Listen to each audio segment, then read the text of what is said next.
I get to do work all over this planet based on the way I think. And the way I think was absolutely affected by what I was taught and what I saw at my house growing up. My lens for looking at life is cracked and cloudy and warped and absolutely dysfunctional. I don't see anything normal, primarily. My disease isn't alcoholism or drug addiction or self-centeredness. It's first thought wrong. First thought wrong. Incorrect, impolite, cruel, self-centered, criminal, abusive, some form. Wrong. First thought. Sometimes second thought. Wronger. 15th thought. Wrongest yet. Slow down. Recalculating. When possible, make an illegal U-turn. No, we don't have time for legal. Legal's for normal people. Criminal doesn't mean bad. Criminal means caught. First thought wrong. 13 years old, I'm in front of the judge. I pleaded maybe. He didn't think it was funny at all.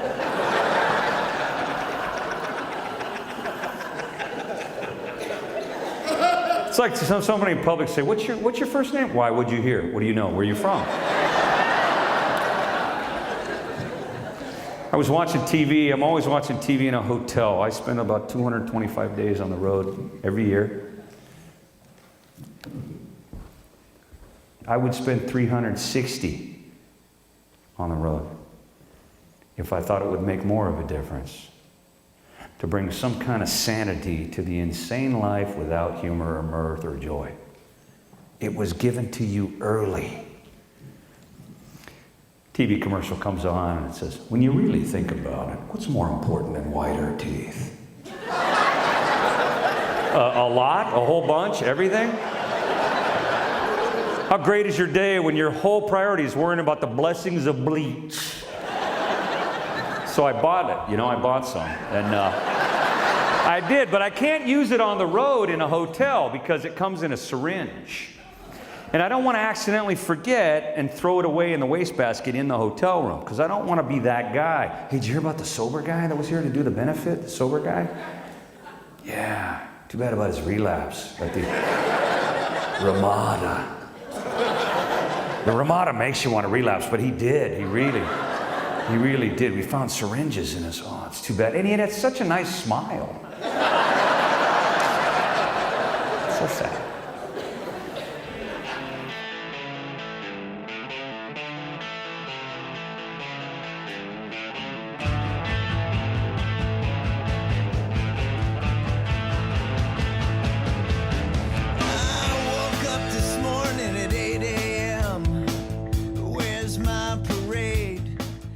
Hello, everybody. Once again, Mark Lundholm from the Mark Lundholm Show. Episode number 611, as it turns out. I am very happy about certain topics in the show. This is one of those times. The episode today is called Road Dogs, and it's about the traveling salesmen, women, persons that comedians can be.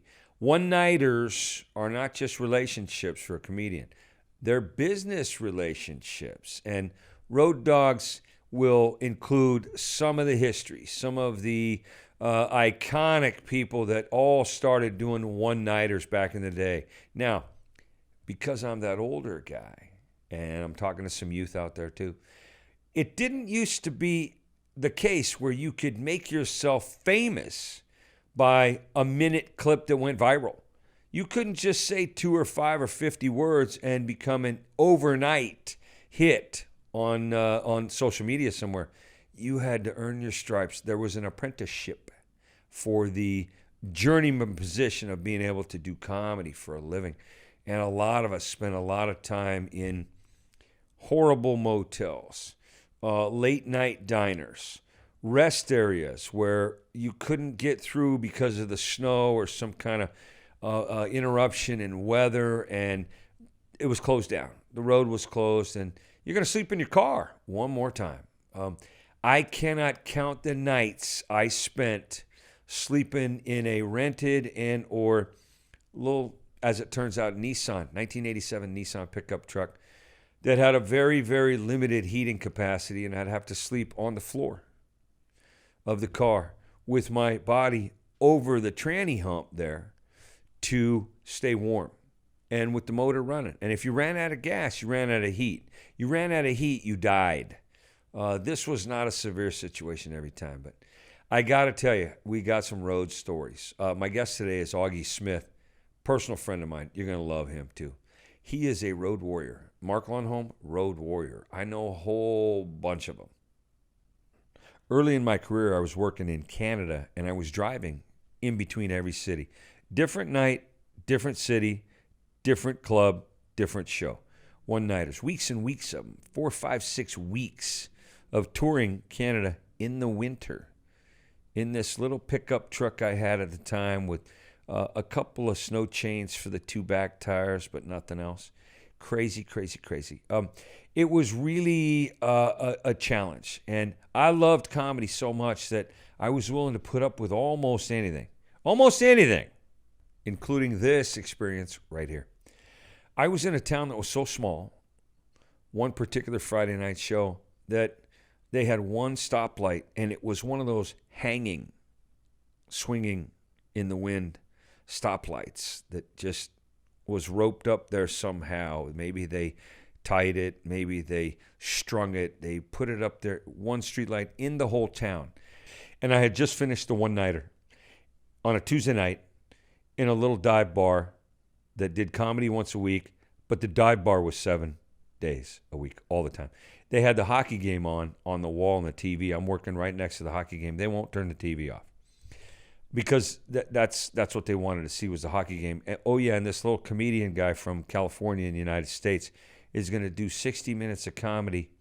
I felt so low when that show was over. I was cold. I was lonely. I knew that I hadn't done a great job to get their attention. It was almost impossible to get them to listen for 2 sentences in a row. You need at least a couple of sentences to set up a joke and a punchline or begin to tell a story. Now, there are 4 kinds of comedian. There's an observer, there's a storyteller, there's a joke writer, and carrot top. And the last one doesn't really count. Now, I say that teasing a prop comic, but they built a pyramid for him in Las Vegas, and he probably clears $30 million a year. Me, I'm living in San Jose, and I have a little tiny, 1,200 square foot condo. So I'm going to make fun of a guy who has, you get the point. Anyway, I'm in Canada, and I'm feeling so low. It was a really low point. I'd probably been doing comedy 5 or 6 years, and a lot of one-nighters, a lot of broken down cars, a lot of run out of gas stories, a lot of no cell phone signal. And this was back in the day where cell phones were a brick. Motorola, you slid the battery off the back. You had to flip off the bottom and pull the antenna up, and it didn't get service everywhere, especially internationally. And if you did get international service, it was like $900 a minute, right? This is all $100 a night comedy stuff. You do a show, $100. Do a show, $100. You do a show, $100. And I'm in Canada, and I'm frozen, and I'm broke, and I'm lonely. So I get back to the motel. There are 6 rooms in this motel. It's a little side street kind of thing. And I go into the room, and I'm starving. Now I'm starving too. So I called 411. Now, when you call 411 anywhere, the first question they ask you is, what city, please? I couldn't remember. I'd spent all day there. I just did an hour show there. I'm going to spend the night there. The motel is there. I'm in this city, and I can't tell you what it is. I just said, oh, I'll have to call you back. And she giggles, the 411 operator. Okay, I take 5 minutes. I look around the room. In the registry part of the little book they gave you in the motel, maybe 2.5 pages, it gives the address and the city. I know where I am. So I call 411 back. Same lady. Exactly. That's how small this town was. And I said, I'd like to order. She goes, what city, please? I said, oh, I know. And she started laughing. And I said, same lady. She goes, oh, yeah, listen, we're a small town. She said, what are you looking for? I said, I'm looking for the pizza place. She goes, oh, it's right through the light and a block to the right. I said, right through the light? She goes, we only have one. I bet I have 100 stories like that of being on the road and discounted and feeling less than and tired and just beat to the street as a road warrior, and something happens to make me happy. Something adds to the joy of, hey, it's not that heavy. You're doing comedy for a living at any level. Man, that's what I signed up for. Back in the day, before we said back in the day, all road comics used to have stories and terrible roadhouse kind of experiences. Do you remember the movie Roadhouse with Patrick Swayze? Now, he was a bouncer who worked in the dives and the nicer clubs, but there was one scene from the band. I think we're going to show that later in this episode too. The band behind the chicken wire. That's how I'm going to preface that. A lot of times as a comedian, I felt like the band behind the chicken wire.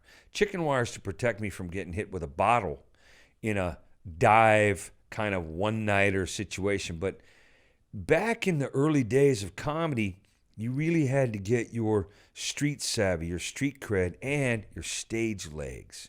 Nothing taught comics how to do comedy better than stage time.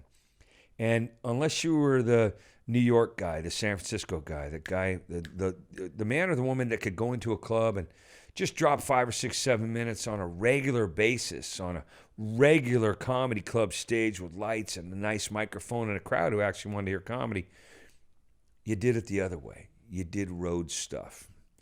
The episode today is really a kind of a look back for me. And the theme here is you pay your dues so you get to a level where passion and purpose become a path. And when a passion becomes a paycheck, it's so much easier to go to work. I mean, I rarely use the term work unless it's just casually or I'm kind of just quickening the conversation. But I don't consider this work, not even right now. I've got tons of road stories. Road stories like the night that the comedy club owner's wife wanted to pay me in sex instead of money. When I get to the point where I'm taking sex instead of checks as a comedian, I'm going to quit. I'll be a politician. The one night in Idaho Falls, Idaho, where the club owner of this little pool hall bar on a Wednesday night where they did comedy said, I'm not going to pay you. What are you going to do, tough guy? So I took a chair out of the bar and threw it through a plate glass window I know was at least $2,000. So it cost him $2,000 not to pay me $100. There was the night that I get stuck in my car in a snowstorm, and I think I'm going to die because I got very little gas in the tank, and the gas makes the heater run. So if the heater doesn't run, I don't show up tomorrow for the gig that's about 8 hours away, and I got about 2 hours sleep, and I did the gig. That's how it goes on the road. One last story. I was in a Montana undisclosed club. That's what I'm going to say. In an undisclosed location because there might be a legal issue here. But there's a very powerful rock and roll voice growing up in my childhood. I remember a song called Rock and Roll Hoochie Coo. Now, if you know who that artist is, okay. But this guy had gotten to a point in his career where he was back in clubs like I was doing on my way up. I guarantee you that a musician, a comedian that's been around a while, that's in the same club I'm in when I'm going up, he's going the other direction. So, I said all that to say this. I come into the club at night getting ready to do my show, and this guy, this guitarist guy, is in the manager's office, and he's snorting a pile of coke about this big. And I walk in, and he's got that face that Al Pacino had in Scarface, where he comes up, and there's some dust here, and I'm a former cocaine user, and I'm a recovering drug addict at this point, and I panic. My heart stopped, and he goes, "You don't belong in here." And my first thought was wrong. Hey, that's Rick Derringer. My second thought was, no, I don't belong in here. My third or fourth thought was, that's a lot of coke. But I don't know how people survive the road. I just know that I couldn't do it with chemicals after a while. And I really had never had an experience doing any kind of chemicals while I was doing comedy. I got sober in 88. I started doing comedy in late 88. I was already sober when I started doing stage work. I guess I missed the big bullet to the forehead that some of that chemical abuse will continue to be for people who are road warriors, passionate preachers who take the road on a show in a tent, the musicians who cut their teeth as band members who do their own load in and load out. There's a lot of work on the road to get to a point where you can survive the road. My guest today, Augie, great story about Augie, and I know that he won't blink when I tell this because he was there too. We were in Omaha, Nebraska, working the Funny Bone, and great club, great person who ran that club. She still runs the club, by the way. It's just in a different location. It used to be in a strip mall. It was fantastic, the club. There was things that back in the 90s, like I would look back to the back of the room, headlining the club on a Saturday night. The show's rocking, the audience is rocking. I'm talking, we're having a great time. I look back and 4 of the wait staff in the back, they're all got their tops up. Just to try to distract the comedian and the headliner for a minute. And Mark goes, that's an odd moment for any comedian, but they would do that on purpose just to throw a little wrench in the works to see if the guy could survive the distraction. Well, I survived the distraction and married one of the wait staff, but I that's a joke. Let it go. Auggie Smith is my feature act one week. He's the middle guy. He's the guy that does 30 minutes before the headliner comes on and does 60 minutes. And Augie finds a girl there that he really likes, an audience member, and he goes home with her. And the next morning, she goes to work, and Augie borrows her car. He borrows her car. He's a road comic. He's in town. He's not making a lot of money as the 30-minute guy every night. And rental car, I got one of those because the club gives me one. But Augie, he borrowed this girl's car that he had hung out with the night before, I'm pretty sure. And so he used her car all day. And I said, where'd you get the ride, dog? He goes, oh, the girl last night that I spent the night with, she let me use her car. I go, oh, wow, that's cool, man. That's very, very good. You're going to see her again? Oh, yeah, I'll see her again. Got to take the car back. I thought, okay, cool. So after the show that night, he goes out with another girl in the other girl's car.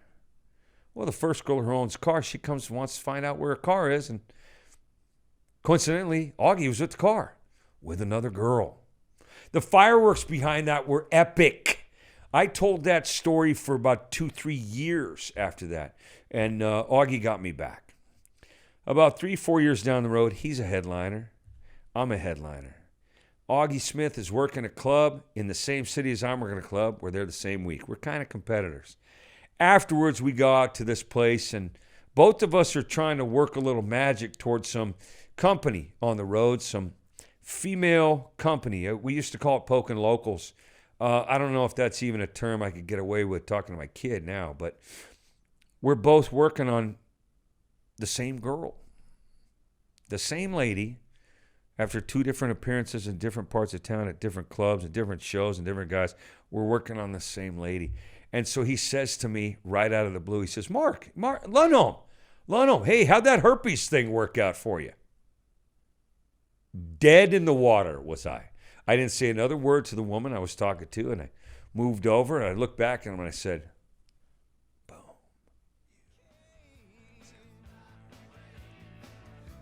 It was a really good night, and I've had many like it since in the playful kind of fraternity that comedy is. Males and females who have something to say that's got a twist to it or some kind of truthful center, but is widely exaggerated or minimized to the point where funny is safe and something we do as a passion. We'll talk to Augie in a minute.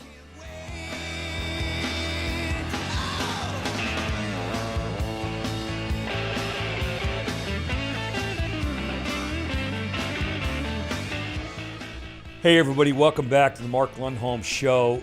Every once in a while in choosing the guests for the various episodes we do, I get to pick somebody I really want on the list. I've got producers and there's people in the wings here that you don't see, but they get to make some kind of recommendation or demand as far as topic matter and the guest and all that.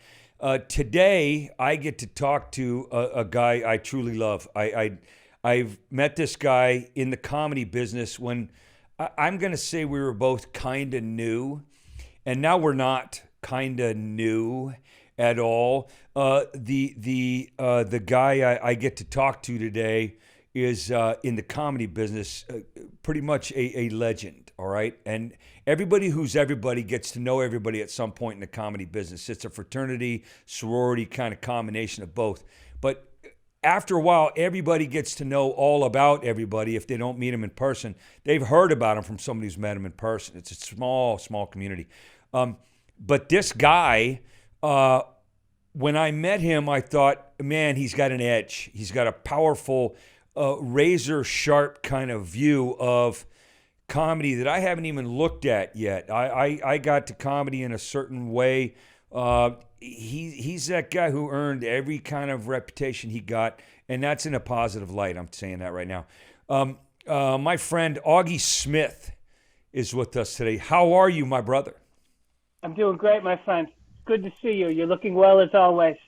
Well, thank you. You're looking well, too. Now, in the light of this COVID thing, which currently is going on as we're recording this, and this episode will air long before the COVID thing's over, Daddy that you are, I know you've been passionate about the nighttime push-ups thing, a regular 9 p.m. West Coast time event, right?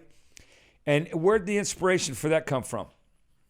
It seems very silly. I wanted to do something because we used to have a venue where we could go out every night and we could speak to people. Mark, do you remember that, Mark? When people used to gather before the seems like a long time ago. Illegal. Before your audience. When you got into a job that relied on crowds, I'll bet it never occurred to you they would make crowds illegal. That not even for 1 second. No, it didn't. I thought that would happen in strip clubs before it happened in comedy venues. But now the audience is, I mean, for you, wife and 2 kids, right? There's your crowd. Yeah. And 2 months straight of that. They are not impressed anymore. Whatever, isn't that the spark I had comedically with my family has gone out. Okay? It's a fire the next morning. There's just smoke coming off of it. They got to have breakfast. This is the analogy I like to use. They got to have breakfast with Elton John the night after the show. By the time breakfast is over, it's not all that impressive because I watched him eat. I heard him talk with his mouth full. I watched him drink juice. Whatever it is, right? The luster, the lure, the rep, the guy behind the curtain as Auggie Smith, he's a bit of a mystery to most audiences, right? Well, the idea being that, when you met me, I was probably 23, 24, because I started doing comedy really young. I was on the road when I was 19, 20, right? I'm not young anymore, Mark.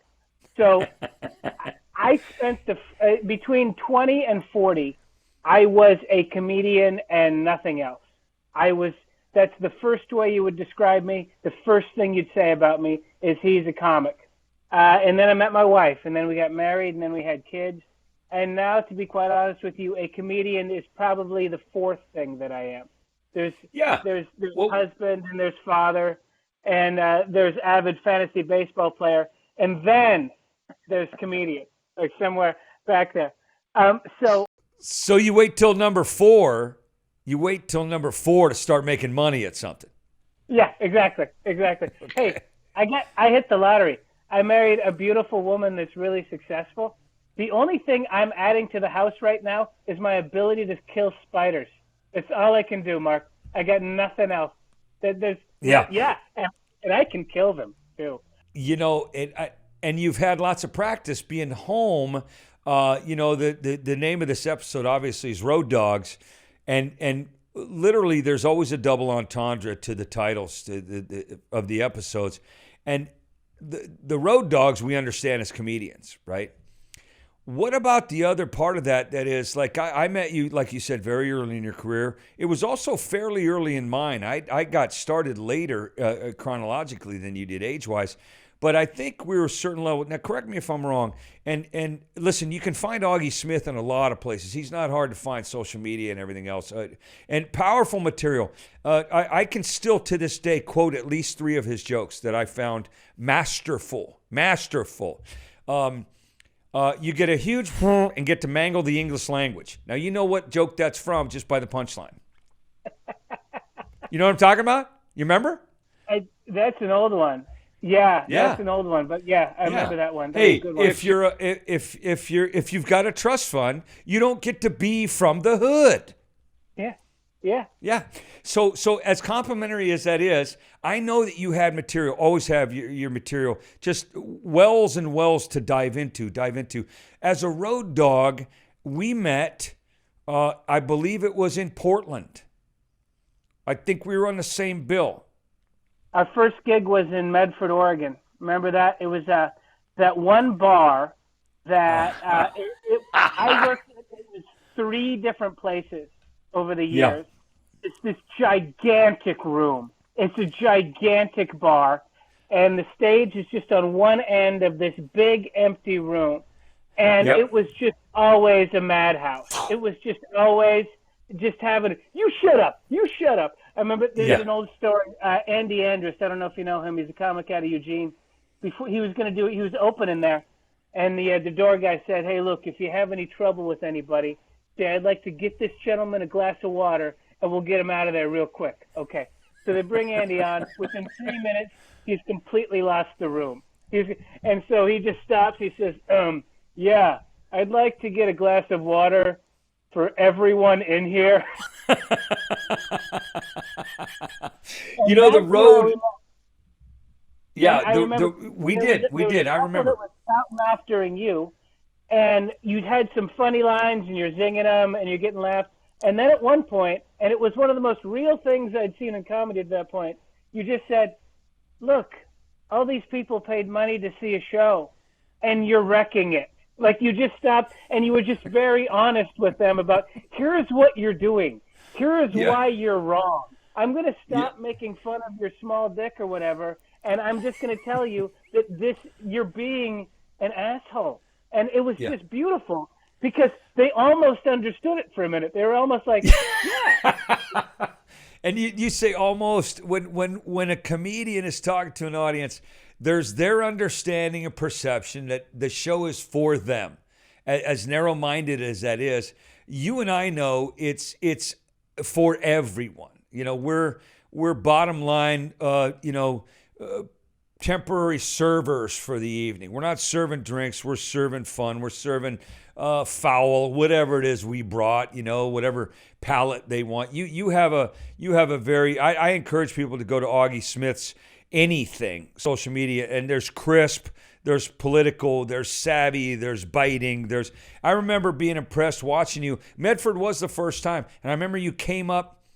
I hope I don't give anything away here about me or anything personally to embarrass somebody that loves me a lot, but I remember you came. I called a woman the C word that night because she was so out of line. And you came up to, and I'm not kidding, I had said to a guy that night, I remember when you said that about, hey, you guys stop, this isn't just for you, you're ruining it for people. I said to the guy whose wife was being the real problem, I said, dude, I'm not mad at her. She's I'm mad at you. You brought her. You chose her. You stayed with her. And you came up after me and you go, you are my new hero. You used the C word and you got away with it. Nobody cared, or something like that. And I remember thinking, God, this is not the example I want to set. And this kid, I'll call you kid back then because you were young. But this kid, I don't want to teach people that. I don't want to do that stuff.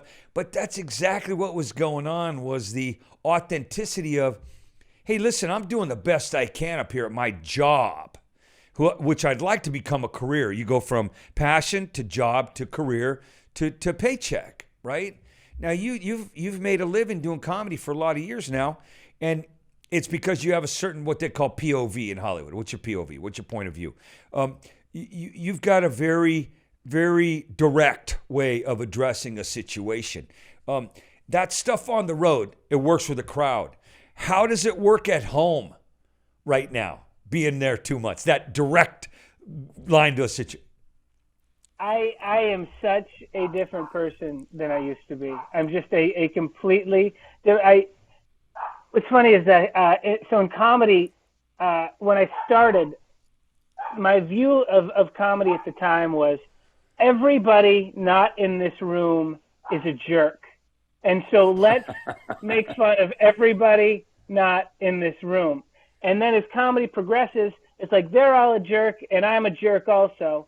But then when you get really good, it's like you right there, you're a jerk, and here's why that's funny, kind of thing. Yeah. So the idea being that everybody that I used to make fun of now, I just have such sympathy for. Like here's a few years ago, Mark, I decided everybody's doing the best they can, and that's a good thing for life to go around thinking. But for comedy, it's terrible. No, it doesn't. It doesn't work. There's nowhere to go. There's nowhere. Conflict is a secret to comedy, and addressing that conflict on either side or both sides, or being in the middle, creating the conflict for two sides to wail in on you. That's what sitcoms are based on, and that's what rom-coms are written on. That conflict thing. When you have a conflict, though, isn't part of the maturity level of an adult. Any adult is. Everybody is doing the best they can. Now, if you said that at 19 years old and you're auditioning at the Comedy Store, you get 4 seconds. You're not coming back. Jesus, who are you? Are you running for Christ? What are you doing? Thank you, Mr. Smythe, August Smythe, whatever. They're never going to say your name again. Everybody's doing the best they can. Somebody run that guy out of here. I'd like to get a drink of water for the comedian right there, please. But what was it? Is it mellowing? Is it age? Is it wisdom? I think it's basically, I realized one day all the people that I was making fun of were in my crowd. Like, we're not playing for the hoity-toity, Mark. We're playing for the hoi polloi. We're playing for the everyman, the workaday guy. And when I was a young man, that person was the focus of so many of my jokes. And now I love that guy because he's kept me in comedy for 28 years. So I have no problem with him because I think he's great. And he's been loyal. He's done his part. He ain't changed. Yeah. You know, everybody in the world at some point. Exactly who he's been for 30 years. Yeah. You speak of road dogs. Listen, you and I know a lot of the same people. But if I could say it, taking the lead here from the example that Augie just set, you don't even have to know this person to get this joke. You just watch Augie's face. It turns out everybody in the world at some point is Mike Pace.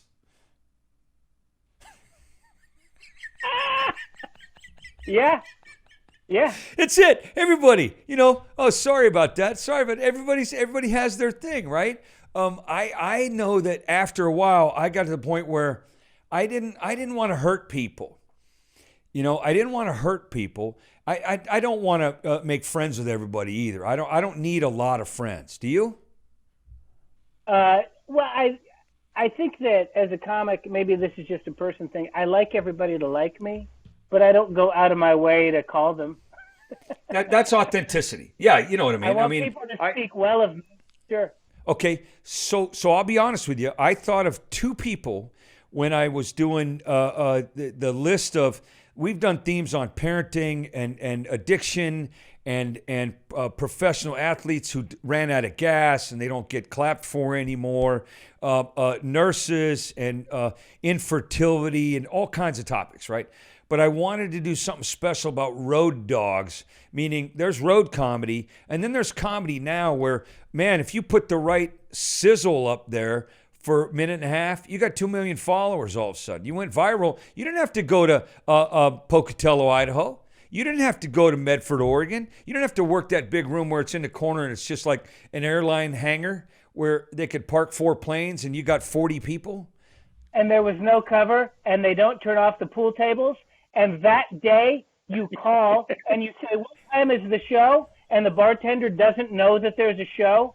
And he puts down the phone. And then there's 10 minutes of, he says he's a comic. Did you do the comedy show? Yeah. I don't know. Tell him 8 o'clock. Okay. And you got paid in ones like a stripper or owed money for a couple of days, or you had to call Donna Richards and say, please. For 2 weeks. Yeah. Oh, that you worked You worked for Tribble, right? Yeah. I thought of two people. You knew a club was going under. The big red flag was if you went into a club and they were going to the store to buy beer to sell that night, that's when you knew, get paid in cash, man. Yeah. Before you go up. Left. Yeah, and I'll take the opener's money too to hold it for him because he's going to forget to ask. You know, no, he's not. And so I thought of two people. I thought of you and Sean Gannant. Yeah. And the reason I thought of our friend Sean, who's a really, really good dude, one of the funniest people off stage you'll ever meet as a comedian. He's one of those guys that, God darn it, I loved having him around. You know what I mean? And he understood everything about the road. He and Mark Gross and these other guys that we did a lot of club work with, we took it in the teeth a bunch of nights, and we took our lumps on the road. You'd get cancellations. You'd get a guy who wouldn't want to pay you. You'd get somebody who, I forgot I co-headlined you. That means your money's in half right away. You get summer money because in June the club's not right, so I got to dock your pay and drop it way down, even though you booked a full week of your life. All the negatives in there, wasn't it all worth it? Well, I couldn't imagine another life. I mean, that's for sure. I mean, when you talk about those things, when I was starting out, 90% of my gigs would be one-nighters and bars. So just so people know, this is a two-man show. One guy does a half hour, the second guy does an hour. And if you're brought on stage at all, you're brought on by a bartender or a waitress, but normally you're just going up to a cold stage.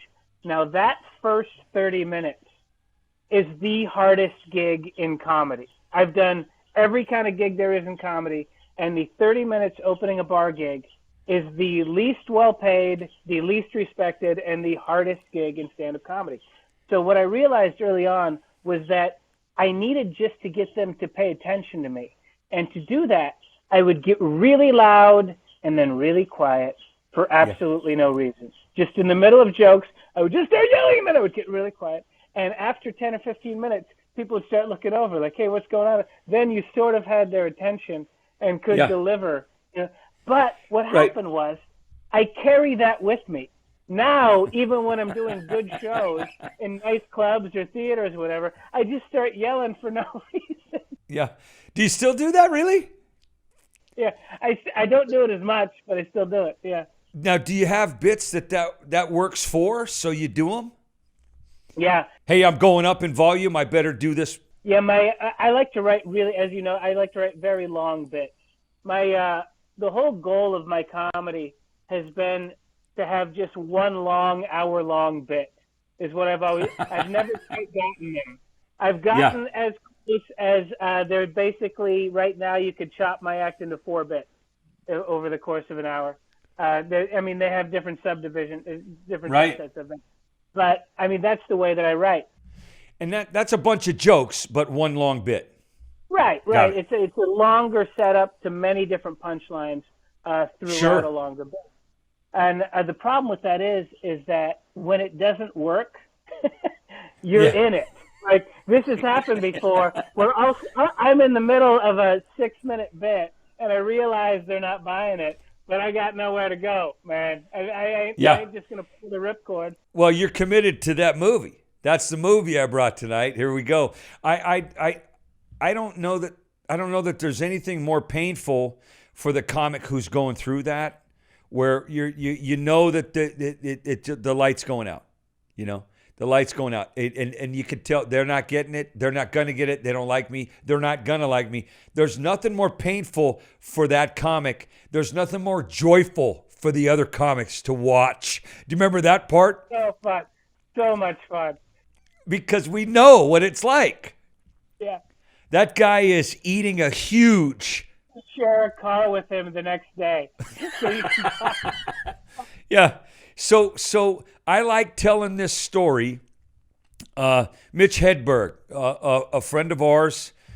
Did you ever work with him? You were probably a headliner when he was opening at one point, or like we're talking early 90s? We did the Seattle contest together. So we spent a couple weeks together doing shows every night. and then he did Montreal a year that I did Montreal. So Wow. Okay. So both you guys went boom that year. well, he went boom. Well, he did, but you did. Montreal couldn't have hurt you. No, it was okay. Yeah. Okay, good. Aspen used to be something. Montreal. I mean, well, I yeah. didn't get a $500,000 development deal like Mitch. No, and he did, and I remember that. And this was after. Listen, before that happened, before he got that, he was funny. He said I remember him saying, "Yeah, I got a $500,000 development deal, and I spent the money, and there's no development." And somebody said, "What'd you do? Did you write?" He goes, I went to Hawaii. That's what he said. But he and I are up at, now I know you work this room, and for those of you listening, Auggie Smith is who I'm talking to. Auggie Smith, which probably is your real name, right? That's not a stage name? Given name, believe it or not, is Kevin Smith. Is it really? Yeah. No. Terrible We already name. have one of those. Yeah. So okay. Well, so Augie was a great choice. Augie's a great label for you. Augie's a great label for you, honest to God. You're an Augie. And August is that hoity-toity. Augie is hoi polloi, to quote you, right? So the Crossroads in Tacoma, Washington. Oh yeah. Yeah. I'm Not an easy place to work. A Saturday night show. I'm with, and it's rough. I got to tell you, we've done how many thousands of one-nighters? Literally, you? Yeah, I've done probably 6,000 or 7,000 comedy shows, and I would say 2,000 of them are one-nighters at least. Exactly. Okay, so thousands plural. I get there too. We have that kind of Cub Scout badge that says thousands of comedy shows, one-nighters especially. Crossroads in Tacoma, they're not a heady crowd, would you say? Okay, so Mitch Hedberg is the half-hour guy. And I'm doing the hour, right? It's probably 94, 95, and he's you know, he's the guy that takes the bullet. To see that show. Do you remember that scene in Saving Private Ryan where the troop carriers hit the beach and the door comes down? And right away, some guy catches one in the cap. Right there, boom. He didn't see the beach. The bullet saw him, went right. Do you remember that scene? It was so realistic. Like, boom. Okay, that's Mitch Hedberg at the Crossroads that night. They hate him. He's too cerebral. He's too calm. He's too bright. He's too everything. So honest to God, he does a half hour. He does this whole half hour. I'm standing at the back of the room. The club owner goes, I hate this guy. Why does she send me this guy? I'm pretty sure it was Pat Wilson or somebody like that put us out there, right? And he says, I'm going to call it in. I go, listen, someday I hope this guy lets me open for him. He's going to Hollywood. He goes, Hollywood? Bull. Look at this guy. I go, it's Tacoma. Yeah. Do you understand? This guy's terrible. I go, in Tacoma at the Crossroads. He's terrible. This guy's brilliant. And he goes, I don't see brilliant. He goes, you're from Tacoma. I said it like 4 or 5 times. And I'm thinking, seriously, I love this guy, and I'm watching him. And it's about the third night I've worked with Mitch, and I just get used to him. So you know how he is. He liked his weed back then, right? And I don't smoke weed, and I don't drink back then. I don't drink now, right? And a lot of comics do. So he says, hey, I'm just going to go sit in the car and smoke one. I go, you're not sitting in the car. It's my car. I said, but listen, hang tight for a second. Because at the end of his set, he had said, tell me if this don't sound like him. He said, all right, listen, I'm going to go. You didn't like me. I didn't like you. Let's at least be honest about what happened here tonight. When your headliner comes on and says, how about a nice big hand for Mitch Hedberg? Don't clap. See ya. And he walked off the stage. So he comes walking off, and I said to him, I said, hang tight for a minute. Hang tight for just a minute. Just, he goes, nah, man. I go, just stay right here. Just like 30 seconds. So I said, thank you very much. They're clapping. I got the intro from like you said, the waitress, the bartender, somebody from off, the voice of God mic says, your headliner, Mark Lindstrom, blah, blah, blah, So I come out and I go, ladies and gentlemen, how about a nice big hand for my friend, Mitch Hedberg? Nothing. Mitch comes walking right up in front of me, grabs the mic and goes, thank you. and walked off stage. And the next day, I couldn't stop laughing about it. It took me like 5 minutes to get my stuff right to where I can please a crowd, because I'm a button pusher. You know, I got hack bit stuff, and I got jucka, you know, for a room like Crossroads. But I remember thinking that integrity that he had to tell the truth on stage and not care what people thought, it really impressed me that whole 2 weeks. I was with him 2 weeks. And I was always impressed by guys who were just themselves. Do you feel like you maintained that most of the arc of your career? Did you ever felt like you sold out for a night or two, or a month or two, or a person or three? Ever? Well, there were times I wish I had sold out more, to be quite honest with you, Mark. So with me, I was never one thing. I mean, I developed as a comedian and as a human being as the years went by. This whole thing of finding out who you are, I'm damn near 50 years old. I have no idea who I am. I know that feelings and emotions that I have. I know things that I want to accomplish, and I know living up to responsibilities is important to me and things like that. But I don't know what that means, you know, who I am. Creatively, have I ever not done jokes because I thought, well, they won't get these jokes? Of course I have. Because why would you? You're there to entertain. And that took me a while to learn, that your job is to take them out of their lives for an hour, for a half hour, for 5 minutes, whatever it is, and take them somewhere beautiful. Not to let them know how much smarter you are than them, or beat them down for their life choices or for their political choices, whatever that may be. And so as an entertainer, that whole selling out thing, I mean, Mitch was who he was because he knew that that's what he wanted to do. Yeah. As far as who I am, yeah, I have an act, and you're going to see that act, but is that me? Is that what I'm trying to achieve creatively? I mean, I don't know. Each night, I'm entertaining people. That's what I'm trying to achieve creatively. So it's a difficult question to answer. Well, and it's probably, I don't know, maybe poorly phrased, and I didn't come at it the way that maybe I could have. Absolutely poorly phrased, Mark. Yes. See, that's what I was getting to. You just laid the whole bedrock out there for me to roll the steamroll over now. We're gonna put the tar down. Here's the thing: you have a way of that cynical, sarcastic, that peel back the safe, easy layer to go, hey. That bother you at all? You know what I mean? You have that kind of thing that you do. And I think a lot of comics do. Some of us are afraid to do that because we want people to like us, right? That insecurity thing. But I've always been under the impression that every comedian I've ever worked with has two things in measurable amounts: depression and narcissism. What's your take on that right there?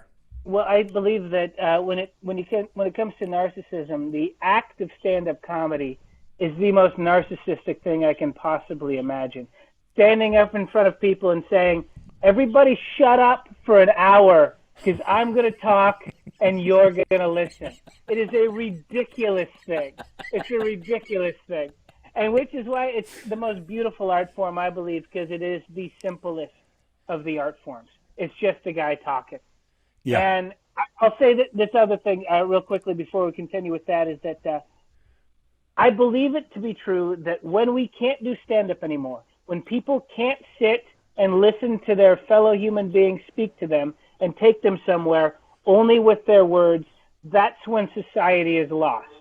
I believe that this grand experiment that we call civilized culture ends when nobody can sit through stand-up comedy anymore. And that's the importance of the job. That's the way that I look at it every time I go on stage. I think to myself, we have civilization in the balance. My words are so important.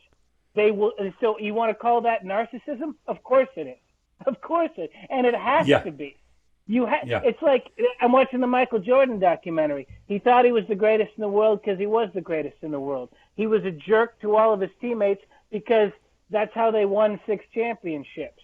Is he narcissistic? Yeah, but he has to be to play at that level. For me to stand up in front of strangers and expect them to shut up while I talk I have to believe that my words are valuable, way more valuable than you're going to think. For the next hour, any thought that came into your head or any conversation that you were going to have, screw that. It doesn't matter because I'm speaking now.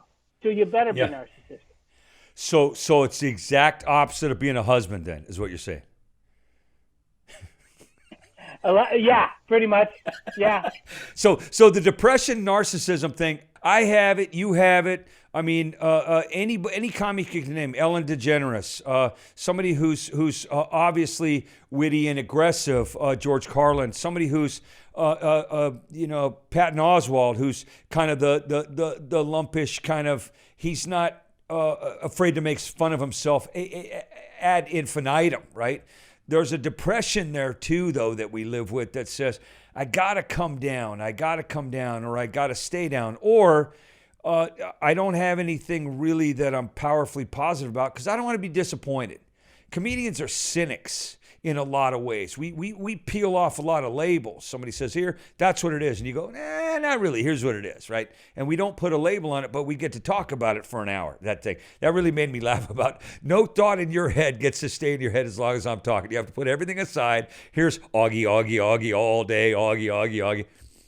Right? For me, there was so I started to get good about 5 years in. I was good 7 years in, and I was what I would call great 11 years in. Okay. It was a long process for me. And one of the things I did when I was starting was I took all of the hack premises in comedy. Like, I'll give you an example. At the time, before weed was legal, everybody had a joke about why weed should be legal. Like, there was a million road comics. Like, who smokes weed? Yeah, it should be legal.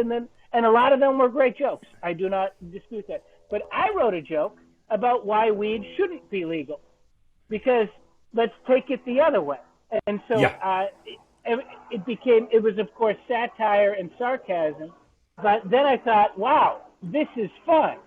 So I took every premise. I wrote a long list of all the premises I saw overdone, and I made the counter argument. And it was, man, there were some great jokes that came out of that. But you and I have, as comedians, that started as a little kid for you, that lens that said, not quite, or I don't know, or I know what I was told, but here's what I'm going to say after what I see. Did that start as a kid for you? Well, for me, so my mom, I was raised by a single mother, and my mama was she was a social worker. And just to give you an idea of who she was a social worker in Haight-Ashbury in the 1960s. That was one of her gigs. I mean, she started out when she was in her early 20s. She was working on Native American reservations in Montana. Imagine that, a 21-year-old girl just out of college. And at that point, I mean, in the late 50s, early 60s, how women were treated, and she's going in to it just amazing to me. Yeah, that whole population, how they were treated. Yeah, absolutely. And so I was raised with just it was a politically liberal bent, but mostly just an idea of questioning everything going on around you, and that you can't trust the man, and anybody that's made money probably stole it. Nothing they have is theirs. I don't have anything, but I didn't take it from anybody, and here's why I have a platform. You tell me don't touch that, that's the first thing I have to do. You tell me I can't, that's the absolute will for me, right? The antagonist, the contrarian, the debate team captain kind of mentality. I know you got great wit, you got great passion, you got great timing, right? I worked with you more than a couple times, and I remember a comeback you had for me. I said to you, and I don't know if I've ever told you this. We were working together with Kevin Jordan. You were the opening act. This was at the Last Laugh in Portland. Oh, Last Laugh. Okay. Last Laugh, Harvey, same club, different owners at different times. Last Laugh, and we're in a condo all three of us in one condo, of course, right? Or you're living close to Portland or something, I forget. Kevin Jordan's the headliner. I'm the middle act. You're the opener. We're all getting ready before the show. You're wearing a tie. And I said to you, doing that comic thing that we do, the hack would be, is that what you're wearing? I'm not going to do that. I go, hey, you know what? Hey, my friend, if you lose the tie, they'll make you a middle act. And you go, really? It didn't help you. And I went, oh my gosh. This kid, he just boom, bam, right? And it was awesome. And I think Kevin almost spit up his soda. Yeah, good for you. And I thought, this guy is going to do okay. And I watched us have one of the best. I mean, think about those three guys, the guys you know right now. Think of those guys on one show. Yeah. I mean, that crowd got their money's worth. There was, when I was a young comic in Portland, Harvey's and the Last Laugh were the two clubs in town at that point. And most of the young comics had chosen Harvey's, and I chose Last Laugh. So they had me MC probably twice a month. And at the time, remembering this is like 94, 95, Joe Torres, as an owner, you can say a lot of things about him, but he paid. And he paid his MCs $350 a week, which at the time was like $1,000. And it was basically, that's how I stayed doing road comedy for the first couple of years, is because I always had a gig doing that. And I was on such good shows. I mean, I worked with you. I worked with Titus. I worked with Patton Oswalt. I worked with just this list of just bringing them on stage and doing the Listen, thanks for throwing me a bone there and including me on that list. That was nice. You're real sweet. That won't go unnoticed when we talk later. Hey, so listen, I want to ask you about specifically the nighttime push-ups. Okay, what was the impetus for that, and what is going to become of that? So my creativity, the most creative I ever am is 10 minutes before I go on stage. When I'm looking at the crowd and my mind's working and I'm starting to feel the energy that a group of people all bring together. And so my theory of stand-up is that it is about energy. I go on stage, I make the energy my own, and then I can bring it up or I can bring it down. So I can do that in a group of people. This is my problem now with Zoom comedy, is that energy doesn't exist. And I knew when they outlawed crowds that I wasn't going to have that chance to be creative with a group of people, which is what I do. It just is what I do. I don't do this well. I just am not good at it. I know that about myself. But what I thought to myself was that I need to do something every day just to keep the mind flowing, or I will go mad. And since I've been about 21 years old, I have done 50 push-ups every day. I was in pretty good shape for most of my comedy career. I let myself go, and I'm fine with that. I'm a dad. I'm not going to go out for an action movie. Yeah. I just want to be okay with taking off my shirt at the beach, which I'm not. Yeah. But fine. Anyway, so I thought to myself, that's what I can bring to the table. I can do 50 push-ups. So every night on Facebook, I turn on the phone. I do 10 minutes of a stream of consciousness about whatever's happening in my life. And then I do what is now 58 push-ups, because I've been moving it up as the nights go by. And what's been fun for me is that it's not a huge following. I mean, I get there's 100 views on each thing, and at any time there'll be 15 people there. But the people that keep coming back, some of them started doing 5 push-ups, and now they can do 50 push-ups. Now they can do 45 push-ups. And because in this job, Mark, the problem is there's no gauge as to how well we're doing. You don't become executive vice president of stand-up comedy. You don't become president. You can't gauge your career. But with push-ups, you can gauge how well you're doing with push-ups. I know that last night I did 58 push-ups, and you can't take that away from me. That's Right. a lot of push-ups. And I did that many push-ups. How am I Yeah. doing in stand-up comedy? I don't know. There's no ranking. There's no rating system. I can tell you how many frequent flyer miles I have, which is a lot. Is that good? I don't know. But I can do 58 push-ups, Mark. And you know what? Like everything, push-ups, stand-up, somebody's always going to be better. A lot of somebody's will not be as good as. Let's be honest, right? The fact that you got to do it, get to do it, continue to thrive to do it as a living, that's rare air, brother. From one-nighter to one show at a time kind of thing, we both have that consistency, that muscle that says, I'm going to survive the road, because most people don't. The road will teach you who you're not. I'm not super intelligent. I'm not thick-skinned all the time. I'm not a patient man. I'm not a giving human being. That's all road stuff I learned, man. I'll eat 2 bites at a road stop just because I don't want to stop. I want to get to where I'm going. I'll use it to take a leak, and then I'll get back in the car. I'll be as mean as I was before I pulled in.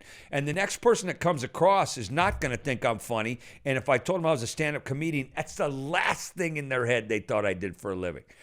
But I get to be that guy. And I know you got 2 kids. I know you love your wife. How was Mother's Day for you guys yesterday? It was, my plan was, Mark, we're in Southern California, and they got the poppies. You know, the poppies bloom, right? Yeah, sure. She loves poppies. So I thought, we'll go drive through the poppies. Hey, guess what? Because the earth is 100 degrees every day, the poppies all burned up. There's no more poppies. They were here for like 2 days, and now they're gone. That was my big Mother's Day thing. I hadn't ordered anything off Amazon. I had no flowers coming. It was just going to see these flowers that burned up. The earth burned them up. So that was it was a huge disappointment with our Mother's Day. You ever really glad you asked someone a question? Oh, I was So what'd you do? What was your comeback? She's going to be so excited. She's not going to see this coming. We're going to get in the car, and then there's going to be poppies. There's stems. There's stems. Were the kids of any assistance to you at all, or did they just wide-eyed look at the dead? They're just lumps. Just a couple of lumps. Well, I tell you what, they're probably cynical in the right level lumps. They're probably loving, wise, kind, fair lumps. I know they love their dad. That what we teach them is also what maybe took us a long time to learn. You ever rush your kids? I've got 3 kids. You ever rush your kids because you don't want them to wait till they're 23, 28, 35 to find out that, you know what, I hope everybody's doing pretty good. Everybody's doing the best they can. I hope it's all right for them. Yeah. So my boy is a 5, and my little girl is 3. And you got to keep in mind, I'm going to be 50 this year. So you can do the math on my kids aren't going to be out of the house till I'm in my mid-60s. And I also, this side note here, one of the reasons I do push-ups is so that I can fight my son when he's a teenager. I want to be able to beat him up when he's 16. You want him a little scared. I want him a lot scared.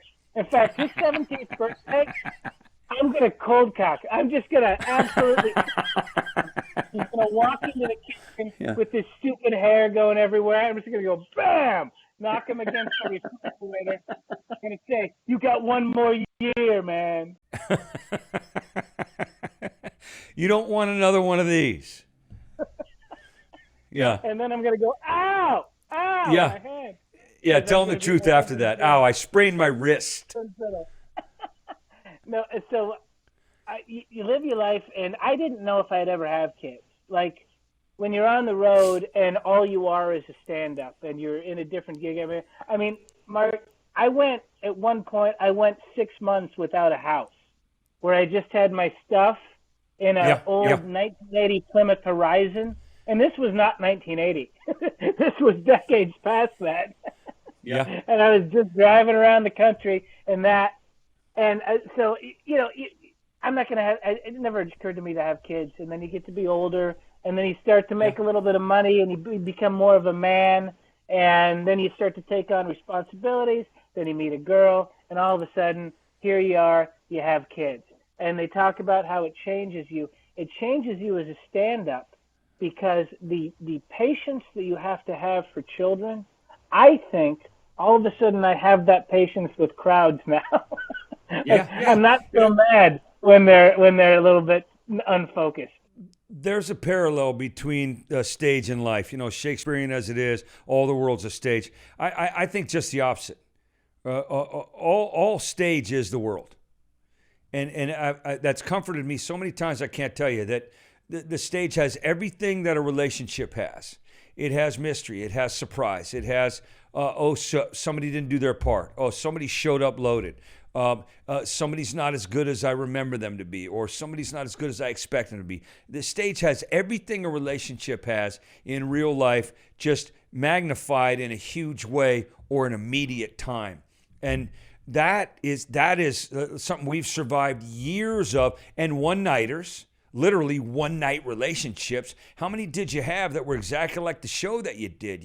Every comic I know on the road had a get paid set, had a get laid set, had a corporate set, had a I want them to ask me to go fishing set. Every comic I knew had that.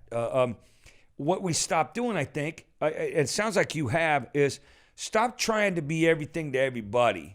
And just be me, and who I am is who I am this month, this decade, this whatever. So I've got a question for you. I'm going to tell people where to find you in a second. You're a good dad, you're a good husband, and you can do 58 push-ups at least once. That's what I got, right? So I ask this question to every guest. 5 years from now, in a perfect world, where are you and what are you doing? In a perfect world, the wife and I often imagine ourselves living back in the Pacific Northwest. We like the Pacific Northwest. I'm not sure that whatever Los Angeles was going to give me as an artist, it already has. Yeah, I don't think they're gonna write a show where the lead is a 50-year-old, 30-pound overweight bald guy. I don't think that's going to happen. Maybe he will. I don't know. You didn't see King of Queens? But he all those guys did all that stuff themselves. And I guess maybe if I was my own project, the point is, as far as where I want to be, I've literally never had those thoughts. I've never had a 5-year plan. I've never had a 10-year plan. I've had 6 months. I wanted to be booked 6 months out when I was a young comic. That's all I wanted. And then when people asked me my goal, I said, you know what I want? I want 700 people to pay money to see me do stand-up comedy. That's what I wanted. And that exact thing happened about 15 years ago in Eugene, Oregon. And I remember after the show, I thought to myself, now what? That was the whole thing I said I wanted. Now I got it. Now what do I do? So as far as like where I want to be, I'd like to be doing at least 60 push-ups. I can tell you that. I'd like to have another bathroom in our house because we only have the one. And so that's getting to be not so good. So I'd like to have a bigger place. I'd like the wife to be happy and the kids to be healthy. But I have no idea. I don't have. That's I wish awesome. I had a better story in that. No, that answer was perfect for Auggie Smith because that's what we're doing here. I really appreciate you being on, saying yes to this. The last thing I want to ask of you is for you at the same time. Shameless plug. Anything, no boundaries. All of it. Go ahead. Here's what I'll tell you. So I would tell you to go see different comedy shows, but I don't know if any of them are going to happen. I have a bunch booked. Who knows? There's still tentative. So, where is your favorite place for them to find you? AuggieSmith.com has my schedule on it. I'm fairly active on Twitter, which is an easy one, AUGGIE Smith after that. I have an Instagram. I never go to it. I never do. And so I don't know what kind of messages are waiting there for me. I signed up I followed all these like models thinking that would drive me to go to Instagram. Yeah. It didn't work. So Yeah, I have that a couple stuff. of CDs that are available on Apple and all the places you can buy CDs on iTunes. The best one is the second one, which is called Smell the Thunder. Okay, boss. Hey, listen, I love you, brother. Thanks for all the years. And I'm going to talk to you off air in a little bit, and we'll get caught up on some other stuff. All right, man. Love you back. Augie, thank you so much. Best of the family, brother. You too. I haven't seen you much the last few years because you are like me and that you have some young children. My youngest right now is 1.5, and I've got a 4.5. What are yours? The wife and I were about 18 months into a pregnancy scare. And it's Boy or girl scare? this is a girl scare. It's getting downright horrifying. I got to be honest So with you. she's guys. not even one yet? She's going to be one next week, and I got a boy that's going to be a 3-year-old. Perfect. Greatest age of all time. It's like having a talking dog.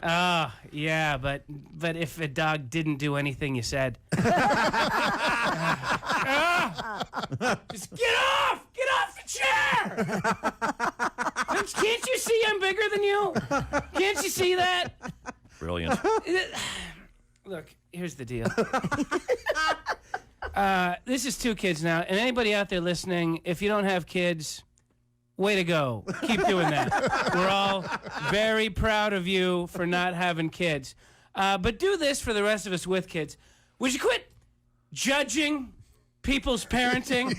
That would be. Now I realize I'm hypocritical in this. I realize that I came in for years and I talked about people's terrible parenting. I remember the jokes. I know the things that I said. I know that I talked about the child leash, and I can't believe they have a child leash. And, when I go home, what is there, a stake in the middle of the yard with a chain attached to it so that during the day the kid can run and dig? Now you want one. I want my kid trussed up like Hannibal Lecter. I want something over his face that he has to bite through to get out. And he would bite through it. But I understand I'm hypocritical. I understand that when my kid throws a temper tantrum at the store, it's because he missed a nap. When your kid does it, it's because you're a terrible parent. It's because you don't feed him the right foods, you're neglectful, you're probably just a bad person in general. Correct. I understand all that. Right. But I'll take it from those that have kids. But if you don't, every time there's a news story about terrible parenting, my single idiot friends, they go, "Oh, my mom never would let that happen. She knew we were 100%." That woman in Cincinnati last year that dropped her kid in the monkey cage, and they had to shoot poor Harambe. Let me tell you something. I got a toddler. He's been in 4 gorilla enclosures. Sure. It's got to be half a dozen cockfights. I saw my kid in an ISIS propaganda video, man. You can't watch them all the time. There I am, scrolling through the internet. He's running through tires. He's got a rifle above his head, yelling about jihad. We're not even that far in the alphabet yet.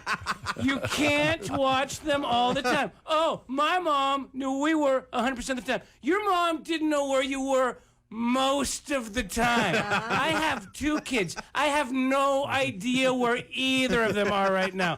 I imagine still in the car. It's been a couple hours. You can't watch them all the time. Ever have this one? Ever have your toddler hand you part of a prescription pill? Oh. Yeah. Uh-oh. That's bad, right? Right. So we go to visit my mom. And you guys wouldn't know this, but my mom is quite a bit older than me. Mm-hmm. And you know how it is at elderly people's houses. It's just pills. Everywhere you look, it's just Hunter S. Thompson's suitcase. Pills everywhere. So my boy brings me a nod-on, right? A nod-on prescription pill. Uh-oh, that's bad. Yeah. So the first thing is we got to figure out what it is, right? So I think what I'll do is I'll taste it. And then I'll know what we're dealing. Finally, my drug use will help my parenting, right? I'll be the hero and everybody can shut up about it. Now, we find out later it's her morphine. Whoa. He's fine. He's fine.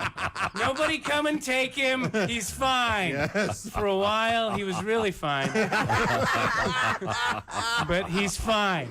So what you do is you call poison control. Yeah. And here's what I want the world to know about poison. This may sound a little controversial, but poison control is a scam. It's just dial any number in your phone. You will get basically the same advice.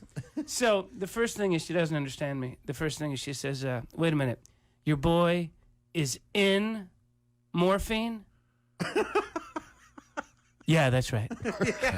I'm calling you from an opium den in late 19th century San Francisco. And the toddler that has accompanied me to said opium den has fallen into a barrel of morphine. And I thought I should call you guys to figure out whether I should pull him out or not. Because sometimes they say when a man is stabbed, you don't take the knife out right away. And I thought maybe the same logic held for boy in barrel of morphine. And then she asked me the oddest question I've ever been asked. She says, is he acting strangely? He's 2 years old. What's the strange behavior I should be on the lookout here for? He spends all day smearing his poop on himself and whacking his junk. It's like living with G.G. Allen. Yeah. You know what?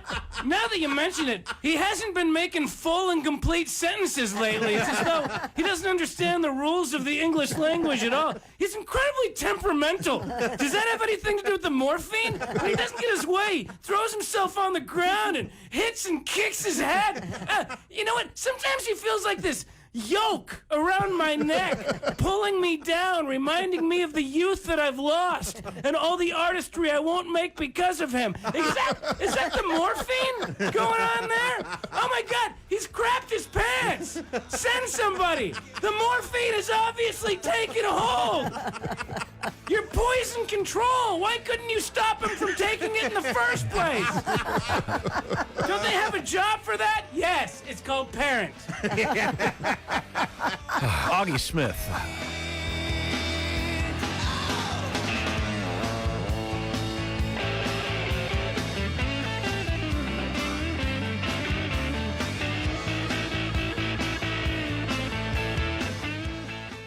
One of the things I learned from being on the road, not just as a comedian, but as a citizen, a driver of a car, a father to a couple of kids at that point, I can't tell you how much the road will teach you about who you're not.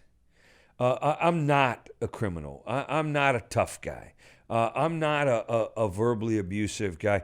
I think and act like all of those things from time to time if the road gets the better of me. You don't have to be a comedian to know that the road can wear you down. If you're a trucker, if you're a salesperson, if you travel consistently with your family on vacation, you want to find out how well you know your family? Spend 2 weeks with them in an RV, right? You ever wish one of you'd get sick real bad so you had to go to the hospital so you could finally get some sleep and some rest and some time to yourself?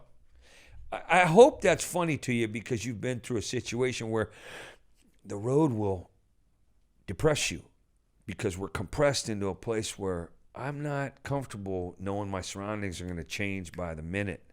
Now, how many times has that happened to you emotionally? How many emotional roads have you taken from here to wow, from right this second to, oh, I grew up a little bit, but it took some thick skin and some seasoning. Travel can tell you what you are not and show you either who you'd like to become or stay away from. I found out in therapy one year that A, I'm not right in the head. B, which was no mystery to anybody who had ever known me or grew up with me. But B, I know that the comedy early on, the road dog stuff, the touring, the traveling, the distance, the miles, the airplanes, the lot of car rides and lobbies and hotels and waiting was avoidance stuff for me, a mental health issue. But I was either running toward or from some part of me that I didn't want to live with. And the run toward part is, I want to hurry up and get through this, that rip off the Band-Aid fast so you don't feel as much. And the running from was, I don't like that part of me, so I'm going to leave that part in Utah and move on to Idaho. And I'm going to find the rest of me in Colorado. And right around Kansas, I'll realize that I miss that part of me that's in Nevada. Or the people along the way that you meet, that you have the temporary relationships where, I don't know, I'm not good at long term. Well, I've become better at it because I started looking at it and I started touring to get away from it. Well, now I don't tour as much, and I have to live with more of me that I'm happy with. I'm not always happy with all of me. How many of you are there? Parent, student, citizen, helper, daughter, son, neighbor, employee. How many of you are there? Y'all have to live together. That's a tough thing to know until you're a little bit older, or maybe you're one of those seasoned, salty old dogs at a young frame that says, I know that stuff at 12. I know that at 15. My boy Grayson is like that. He's a bit of an old soul. And he said to me one morning, he goes, Dad, how come you're gone so much? I said, well, because I travel for a living. He goes, yeah, but Dad, you're the boss, right? I said, yeah, I'm the boss. He goes, well, can't you give you a day off? That damn near tore my heart out of my chest because he just wanted to spend some time with his father. Well, a lot of times the road dog people, the people who travel quite a bit, the ones who make it an intensely long commute to go to work, once in a while we take a good look at ourselves and say, I'm doing this for the family. I'm doing this for people I love. I'm doing this for people I really care about and want to take care of. I'm doing this for them. Well, how come you're not spending any time with them? How can you spend less time with the people you want to care about because you're out there taking care of them? I'm not judging. I'm just saying. So most episodes have a shortcut we share with you, and that's not less work. It doesn't mean half-stepping the process. It means let's just not waste time taking detours from this. Shortcut. You are what you answer to. You can take it personally, or you can look at it truthfully. There's a lot of identification that we find for ourselves in the mirror, in a relationship. One of the relationships I had was on the road. I loved doing the show today. Our guest, Auggie Smith. Thanks for your part, Auggie. Thanks for tuning in. And as always, #be first. Peace, love, generosity, patience, hope. If you don't see some out there, be some out there. Thanks for tuning in again. Later.